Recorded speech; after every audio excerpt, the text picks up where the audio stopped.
We need to talk about these $20, $50, $15 capture cards because they're not all created equal.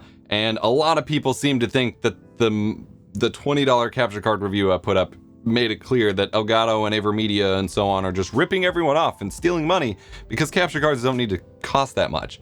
Well, there's a lot of limitations with that specific capture card itself, which I'll be diving into in a future video, but I wanted to cover 2/3 more of these cheapo knockoff capture cards, because including the quote-unquote USB 3.0 version of the one that I was just reviewing that you all wanted me to check out, because oh man, some of these are pretty bad. Like there's a reason they're so cheap. You get what you pay for.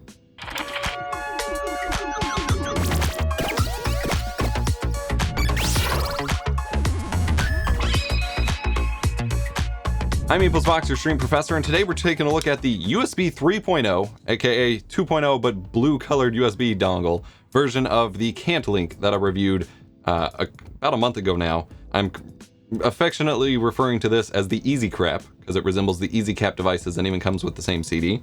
We're also reviewing this silver USB 3.0 HD capture, no branding on it either. This one does support 1080p 60 though.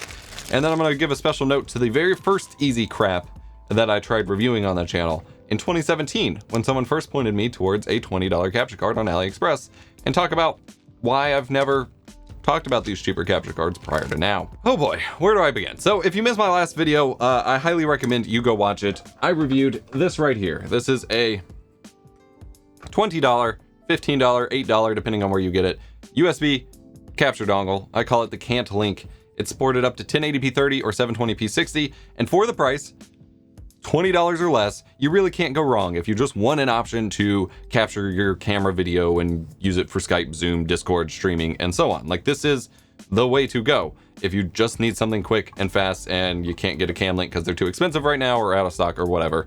By all means, getting one of these cheap ones is better than nothing in many cases, and in a future video, hopefully this week, I will be showing you why it's even better than using some of the native apps that have been coming out for a camera like a Panasonic for this streaming purpose as well. Video did really well, had a lot of requests to cover more of these third-party capture cards. I have reviewed hundreds of capture cards at this point on the channel, but I haven't really touched on these no-name ones. Well, first I took a look at the USB 3.0 one that I teased in that video. It was supposed to be a very similar device. Again, it's not really branded. It says HD video capture live streaming, and that's it. On the product page for it, it touted 4K support, USB 3.0 connectivity. I believe a couple of them even touted 1080p 60 support.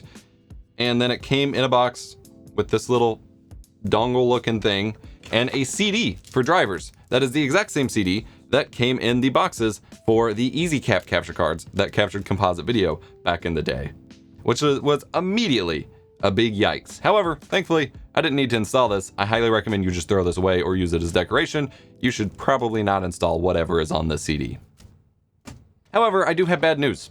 This is not an upgrade in any capacity, or well, in most capacities, over this dongle. This dongle right here supported up to 1080p 30 output, up to 1080p 60 input, 720p 60 output, and was MJPEG only. And so it was prone to a little bit more artifacting and things like that.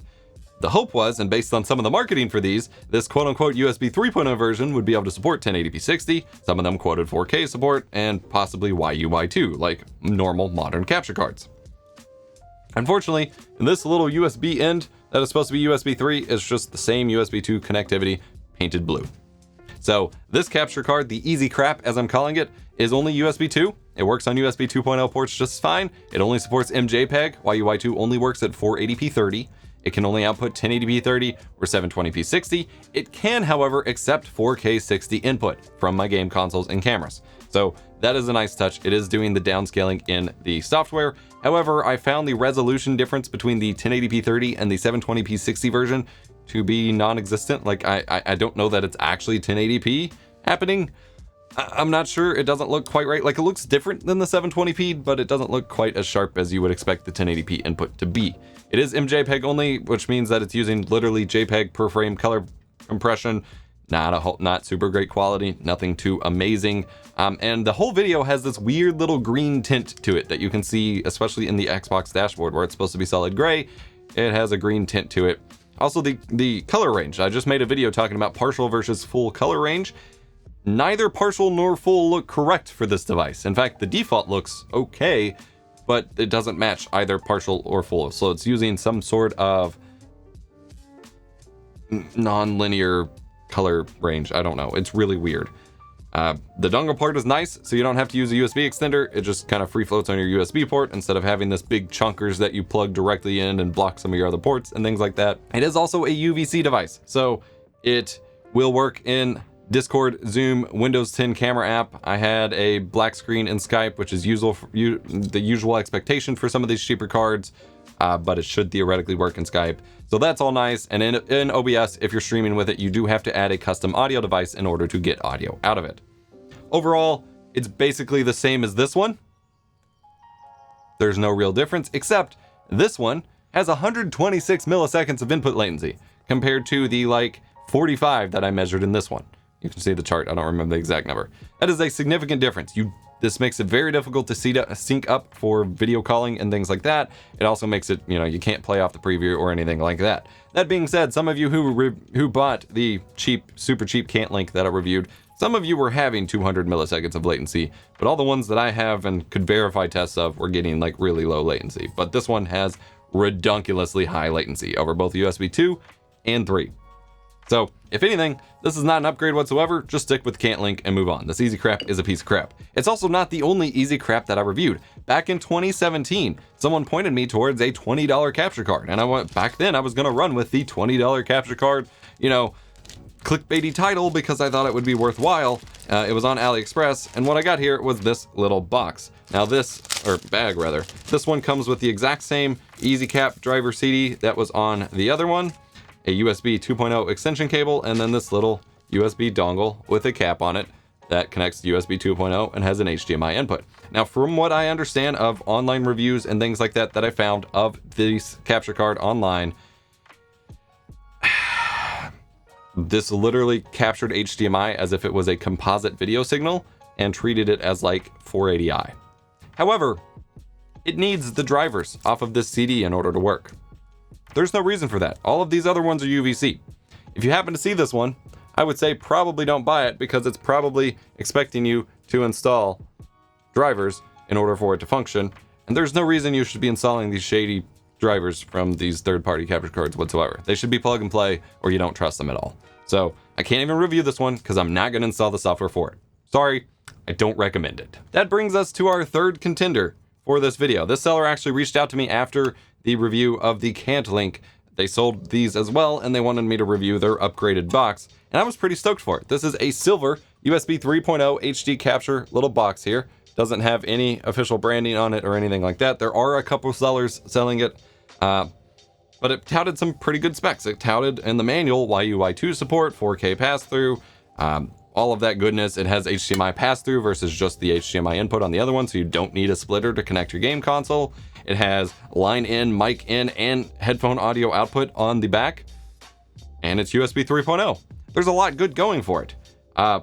Also, you may notice there's a DC 5-volt power input on here. I've never seen this on an actual capture card before, but it will accept a second USB plug for power for using it on low power front panel USB headers that can't provide enough power to it, or using it on USB 2.0, which it works entirely the same on 2.0 as it does on 3.0. Here we go again. So this one will only output 1080p or 720p up to 60 FPS. It doesn't even output all the other UVC video options. There's no scaling beyond that. It will output up to 1080p 60 though, unlike the others. It is only MJPEG, however. It touted YUI2 support in the manual, and I even contacted the seller about this. I was really disappointed. In the manual, it says YUI2. That's not available. They said it was removed for some reason. Basically, compatibility and the ability to run on lower end PCs. But that's why it defaults to MJPEG. It shouldn't be removed. YUI2 shouldn't be removed for that. That's really, really disappointing. In positive news though, the latency isn't terrible, 75 milliseconds. It has 4K 60 pass-through and input supported, which is pretty cool. So you can record and play in 4K on your PlayStation 5, Xbox One, or PlayStation 4, Xbox One X or Series X or whatever, and record 1080p from it. That's all pretty good.